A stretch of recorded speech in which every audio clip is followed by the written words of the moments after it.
എല്ലാവർക്കും നമസ്കാരം. അതെ, ഇത് പൊങ്ങഞ്ചോറിലെ ഊരുമുപ്പ് ശേഖരനാണിത്. എന്ന് പറഞ്ഞു കഴിഞ്ഞാൽ 3 മാസമായിട്ട് ഞങ്ങൾ കിടന്ന് കഷ്ടപ്പാടും ഇതെല്ലാം ചെയ്തിട്ടും ഒരു ഫെൻസിങ്ങിൻ്റെ ഒരു നടപടി പോലും ആയിട്ടില്ല.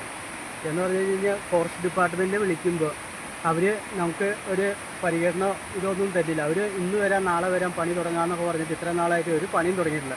വീട്ടിലെ ആക്രമണം തുടങ്ങിയിട്ടുണ്ട്. എന്നിട്ട് ഞങ്ങൾ ഫോറസ്റ്റ് ഡിപ്പാർട്ട്മെൻറ്റിനെ വിളിച്ച് കാര്യങ്ങളെല്ലാം പറയുമ്പോൾ അവർ മഴ ആയതുകൊണ്ടാണ് ഫെൻസിങ് ഇടാത്ത എന്നൊക്കെ പറഞ്ഞിട്ട് അവർ ഒഴിവായിക്കൊണ്ട് നിൽക്കുന്നത്. അതെനിക്ക് ഭയങ്കര ബുദ്ധിമുട്ടാണ് സാറേ. എന്ന് വെച്ചാൽ രാത്രി ഇവിടെ കിടന്ന് ഓരോ വീട്ടിലേക്ക് ഓരോ ആളുകൾക്കും പണിക്ക് പോകാനും ഭയങ്കര ബുദ്ധിമുട്ട്. വീട്ടിൽ പിള്ളേരും പെണ്ണുങ്ങളും കളഞ്ഞിട്ട് പുറത്തോട്ട് പണിക്ക് പോകാനും പറ്റില്ല. ഇപ്പോൾ വീട്ടിലും ആക്രമണം ചെയ്ത് തുടങ്ങിയാണ്. എന്ന് വെച്ച് കഴിഞ്ഞാൽ ഒരാളെ കൊന്നു കഴിഞ്ഞിട്ടോ ഒരു പരിഗണന കാട്ടിയിട്ട് കാര്യമില്ല.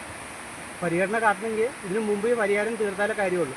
ഇതെന്തെങ്കിലും സംഭവിച്ചിട്ട് നമുക്കൊരു 10 ലക്ഷം രൂപ കിട്ടിയിട്ട് കാര്യമില്ല. ഒരാളെ ആക്രമിച്ച് കഴിഞ്ഞിട്ട് ഒരു 10 ലക്ഷം രൂപ കൊടുത്തിട്ട് കാര്യം. അതിന് മുമ്പ് ഇത് ചെയ്ത് കൊടുത്തു കഴിഞ്ഞാൽ നല്ലതാർക്കും.